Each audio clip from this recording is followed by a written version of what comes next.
Kancil lari tidak terkejar, rusa lari sambil berputar. Sekarang kita mulai belajar supaya jadi anak yang pintar. Assalamualaikum warahmatullahi taala wabarakatuh. Selamat pagi para siswa-siswi kelas 7. Mudah-mudahan selalu semangat dalam belajar, selalu optimis dalam menghadapi masa depan, karena kalianlah akan menjadi penerus-penerus perjuangan para pahlawan nanti. Mudah-mudahan kalian sukses di dunia dan sukses di akhirat. Amin. Untuk mengawali kegiatan kita pada hari ini, mari kita membaca surah Ulumul Quran. Bismillahirrahmanirrahim. Alhamdulillahi Rabbil Alamin, Ar-Rahmanir Rahim, Maliki Yawmiddin,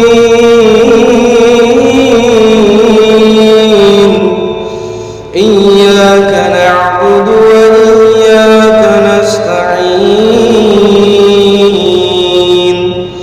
Ihdinas siratal mustaqim,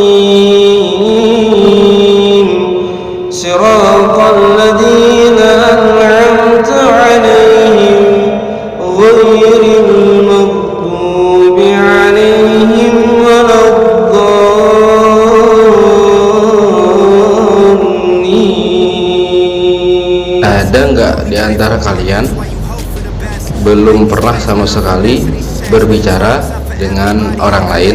Semoga tidak ada ya. Sebagai makhluk sosial, manusia membutuhkan interaksi sosial, karena seorang manusia pasti membutuhkan manusia yang lain dalam memenuhi kebutuhan sehari-hari. Lalu apa yang dimaksud dengan interaksi sosial itu? Maka mari kita dengarkan penjelasannya pada video berikut ini. Interaksi sosial adalah hubungan timbal balik antara individu dengan individu, individu dengan kelompok, atau kelompok dengan kelompok. Interaksi sosial terwujud dengan aksi dan reaksi. Misalkan kalian bertanya kepada guru mengenai materi yang belum kalian pahami. Tanya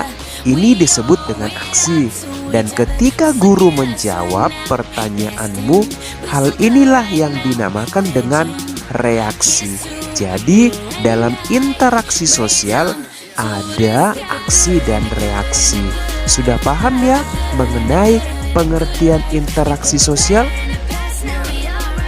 Kemudian muncul sebuah pertanyaan. Ketika kamu menonton sinetron, apakah itu dapat disebut sebagai interaksi sosial? Coba dijawab di kolom komentar ya.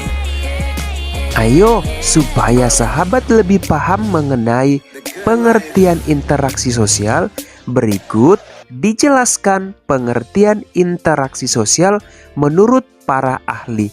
Yang pertama, menurut Surjono Sukanto, interaksi sosial yaitu hubungan-hubungan sosial yang dinamis yang menyangkut hubungan antara orang per orang, antara orang dengan kelompok, atau kelompok dengan kelompok. Kemudian, menurut Kimball Yang, interaksi sosial merupakan hubungan sosial yang dinamis antara individu dengan individu, individu dengan kelompok, dan kelompok dengan kelompok. Ya, dari beberapa pengertian interaksi sosial tersebut, tentunya kita dapat menyimpulkan apa saja yang menjadi ciri-ciri interaksi sosial. Dari pengertian tersebut, berikut ciri-ciri interaksi sosial. Yang pertama, pelakunya lebih dari satu orang. Misalkan kamu dengan teman kamu berbicara, itu artinya pelakunya lebih dari satu orang. Karena ketika kamu dengan teman kamu berbicara, itu termasuk kepada interaksi sosial. Kemudian yang kedua, adanya komunikasi, baik secara lisan maupun menggunakan bahasa tubuh. Begitu ya mengenai ciri yang kedua. Ciri yang ketiga, ada dimensi waktu. Bisa berupa masa lampau, masa kini, dan masa mendatang. Ciri yang keempat adalah adanya tujuan. Misalkan jika kita lihat di pasar, ada interaksi penjual dan pembeli. Tentunya mereka melakukan interaksi ini ada tujuannya.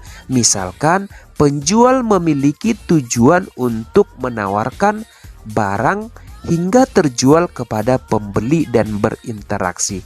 Jadi ada tujuan yang akan dicapai sehingga terjadi yang namanya interaksi sosial.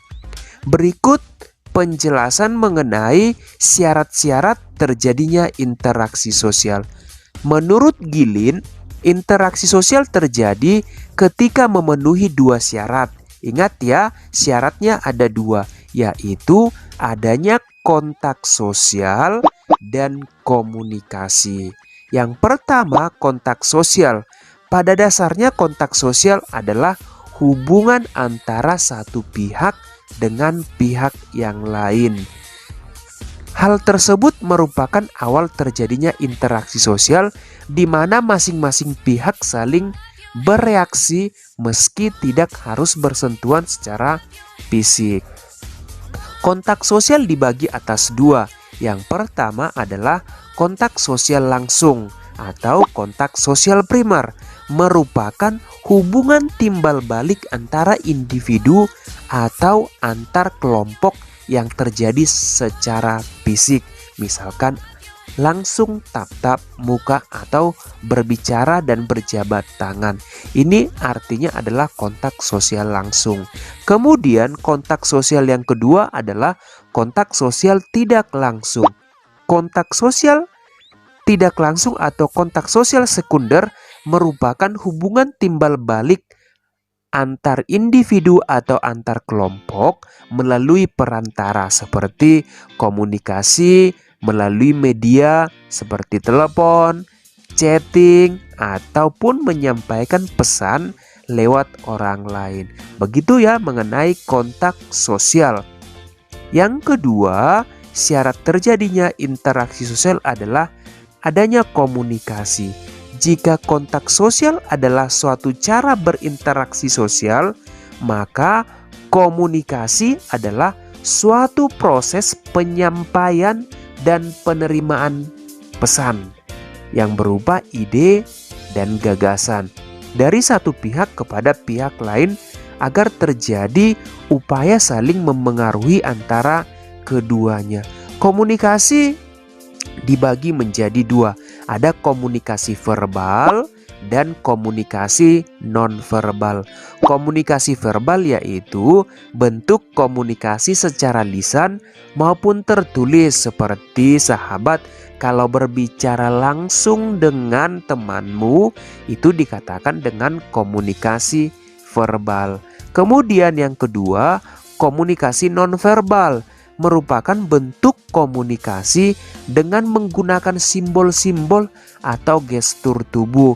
Misalkan kalau sahabat tentu pernah melambaikan tangan kepada teman. Ya, ini termasuk kepada komunikasi nonverbal. Jadi demikian ya syarat terjadinya interaksi sosial, harus ada kontak sosial dan ada komunikasi.